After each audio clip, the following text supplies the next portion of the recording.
Саламатсыздар ма, құрметті оқушылар? Бүгінгі сабағымызды бастаймыз қазір. Біз алдыңғы сабақта оқушылар қандай тақырып өттік? Роботтың сызық бойымен қозғалыс деген тақырыпты біз алдыңғы сабақта өттік. Енді сол тақырып бойынша бүгін роботтың сызық бойымен қозғалыс тақырыбында бүгін жоба құрамыз. Жарайды ма? Енді практикалық жұмыс жасаймыз. Ең бірінші сабақты оқушылар бастамасы бұрын істейміз біз. Топқа бөліп аламыз. Келе қойды. Келіп мына жерден таңдаймыз. Бөлуден таңдап алайық. Ал кім қай топқа түсті? Ашып көрейік. Бірінші топ мына топқа, екінші топ мына жаққа орналасса екен. Бір мына жаққа, екі мына жаққа орналасса. Ал топқа бөлініп толық оқушылар, иә? Мына топ бірінші топ, мына жақ екінші топ, иә? Бізде 12 оқушылар, 12 оқушы, 6 оқушылар, екі топқа бөлініп алды. Енді оқушылар, бүгін сендердің сабақта қалай бағалайды? Қараңдар, мынандай роботты таратып берем. Қазір әрқайсысына бір-бірден роботты таратып берем. Осы роботқа сендер тапсырмаға жауап беру арқылы, осы роботты мінекей мына қуаттағыш арқылы батареямен қуаттап отырасыңдар. Біздің роботты білесіңдер ғой, қуаттамасақ болды. Зарядкасы таусылып қалса не істейді ол? Жүрмейді, іске аспай қалады. Сондықтан да сендерге қазір бағалы парағын таратып берем, бір роботтан берем, қыздарға қызыл робот, оларға көк роботтан таратып берем. Сендер, яғни осы роботты тапсырманы орындау барысында қуаттап отырасыңдар. Сұраққа жауап беру, үй тапсырмасын сұрау, сыныптағы тапсырмаларды орындау деген сияқты тапсырмаларды орындап. Мінекей бағалау парағын беріп таратып қояйын.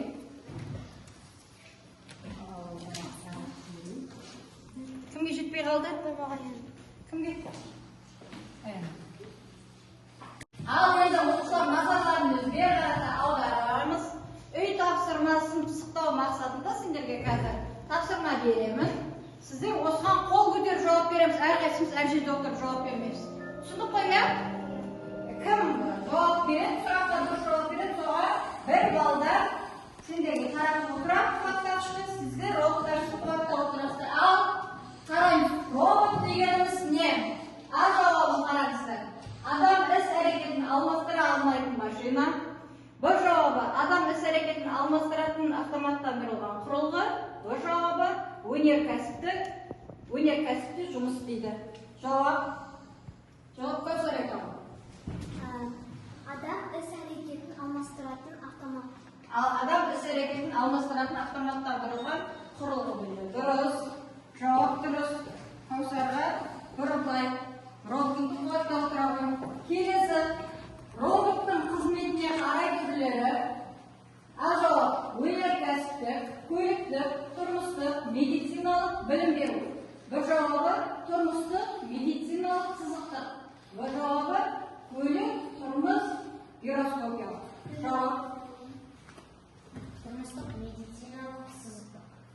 Тұрмыстық, медициналық, сызықтық. Тексеріп көрейік, жауап көрсетіңіз. Қате. Кішкене ойланайық. Жауап беретін кезде. Келесі. Роботтар жарысының түрлері. Гироскопиялық, техникалық, сызық бойымен қозғалыс.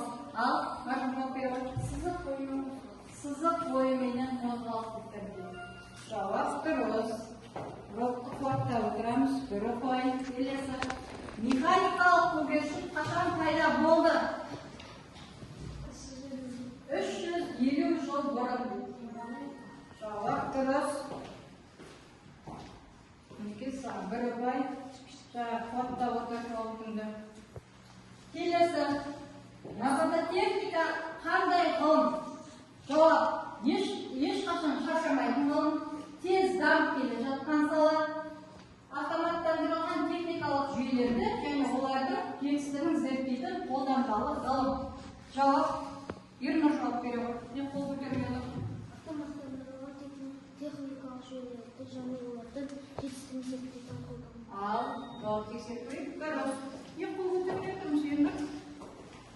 Саған бір қой. Келесі. Гироскопиялық датчик дегеніміз не? А жауап. Роботтың айналдыру бұрышын өлшейді. Б жауап. Роботтың айналдыру бұрышын немесе айналдыру жылдамдығын өлшеуге арналған құрылғы В тік уақытта қозғалады. Жауап қайсы қайталап жүр? Роботтың айналу бұрышы. Роботтың айналу бұрышы бойынша дейді. Жауап дұрыс. Роботтың қуатталуы. Бір ұтпай. Келесі. Гироскопиялық датчиктің негізгі қызметі. А жауап. Бұрыштың бейімділігін өлшеу. Бір жауап. Иілу бұрышының градус секунд бойынша айналдыру жылдамдығын өлшеу. Бір жауап. Дәлірек өлшеу. Иілу бұрышын градус секунд бойынша айналу жылдамдығын өлшеу. Жауап дұрыс. Келесі сұрақ. Түс датчигі дегеніміз не? Түсті және жарықтылығын анықтай алатын құрылғы. Иілу бұрышы градус секунд бойынша айналдыру жылдамдығын өлшеу. Бұрыштың бейімділігін өлшеу. Салдан қайт жауап бере башқан? Түс және жарықтылығын өлшеу. Түсті және жарықтылығын анықтай алатын құрылғы. Жауап дұрыс жауап беруге. Жауап дұрыс. Рот қуаттағышын берейін. Бір уақыт көріп қуаттап отырайық роботты. Оқушылар, енді көріп жіберейік. Біз бізде барлығы 15 сұрақ болды. 15 сұрақтың бір сұрақ, неше сұрағына қателестік? 2 сұрақ, 3 сұрақ, 4 сұрақ, 5 сұрағына қателесіппіз. 15 сұрақтың, яғни 10 сұрағына дұрыс жауап бердік. 5 сұрағына қателестік, бірақ есте сақтап жүреміз келесі жолы. Жарай ма? Жақсы. Ал оқушылар, енді бүгін біз сіздерге қазір топтық тапсырма беремін. Топпенен жұмыс жасаймыз. Мына роботтың бөлшектерін беремін.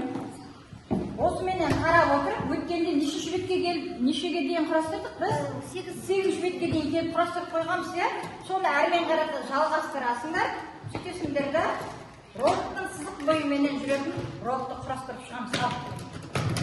Мінекей, инструкциясына қарап отырыңдар. 8 бетке келіп тоқтатып қалдым сабақта. Екінші топ сіздерге беріп қояйын. Дәл сол келген жерден бастап әрмен қарата жалғастырып роботты құрастыра қойыңдар.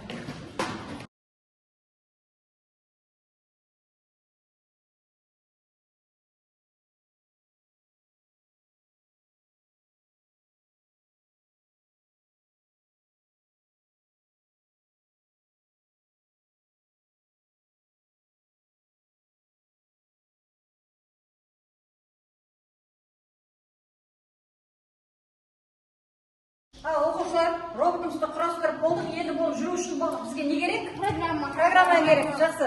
Қазір Ерасыл менен Абдрахим екеу программа жазып тастайық роботқа.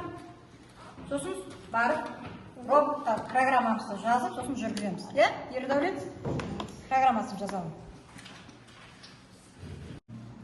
Апай программа жазып. Болдық па программасын? Кәнеке, көріп жіберейін. Кәне, тоқта. Көріп жіберейік.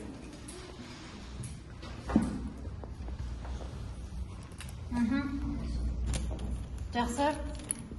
Жазып болсақ, бұны не істейміз? Роботқа жүктейміз, иә? Роботқа жүктеп алайық. Ердәулет бірден роботқа жазып жібер. Дұрыс программасын дұрыс жазып тұрсын.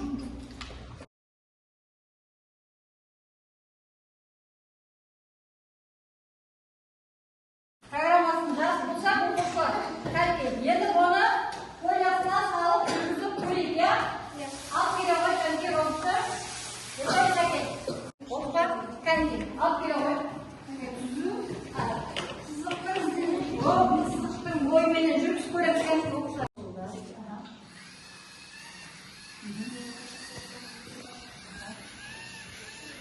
Көріп отырсыңдар ма оқушылар? Ол не істеп жатыр робот? Жүріп жатыр. Сызықтың бойымен жүріп келе жатыр, иә? Көріп отырсыңдар ма? Ешқайда шығып кетіп жатырған жоқ, иә? Сызықтың бойымен ғана тура жүріп өтеді. Көрдік пе? Оқушылар? Көрдік пе? Жақсы. Келесі екінші топ. Екінші топты. Сызықтан шығып кетпеу керек, тек осы сызықтың бойымен жүріп өту керек.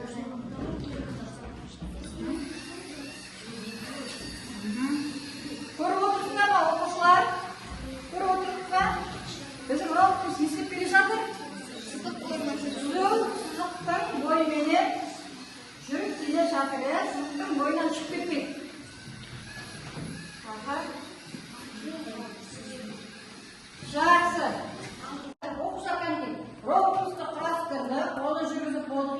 Endi әрқайсысына жеке жұмыс беріп, компьютерменен келе қойды. Столдан тасыңдатпай кейін әрқайсысына мына жерде не тұр бізде? Жаңа су датчигі, яғни өзінің атыменен сол датчиктерді не істейміз? Сәйкестендіреміз, иә? Сәйкестендіріп. Орындап болғаннан кейін тексереміз.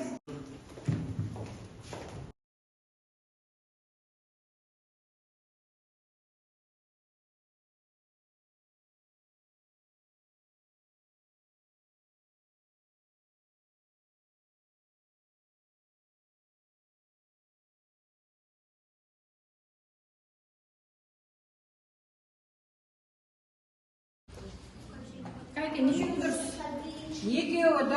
Екеуі дұрыс емес, иә, Ерасыл? Қауса, сенде ше? Сенде де екеуі дұрыс, екеуіне қателесіпсің, иә? Ал, оқушылар, енді қазір сіздер осы жерде отырған оқушылар жұптасасыздар. Сен екеуің жұп бол, сен екеуің жұп бол, сен екеуің жұп бол, сен екеуің жұп бол, екеуіміз, сен екеуміз, иә? Енді мына жерде оқушылар жұпты тапсырмалар қараңыздар. Жұбыңменен ақылдасасыңдар. Мына жерде адасқан сөздерден қай сөзден не шығады? Әбдірахим келе ғой. Енді келіп бірінші сөзді қарастыр. Қандай сөз шығады екен? Қандай сөз шығады? Қандай сөз шығады екен? Жұппенен ақылдастыңыздар ма? Иә. Ол оңай, иә, бізде, иә? Қандай сөз шықты? Робот дейді. Дұрыс жауап берейік, дұрыс. Ойланып,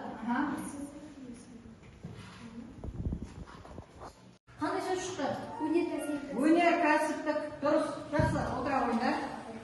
Екеуіне бір папайдан беріп отырамын. Барлығын дұрыс жауап береміз. Келесі.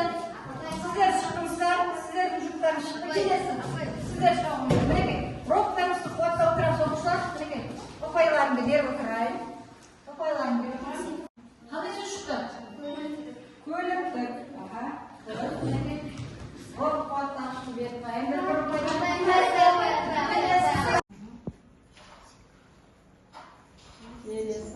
Қандай сөз шықты? Тұрмыстық деген сөз шықты.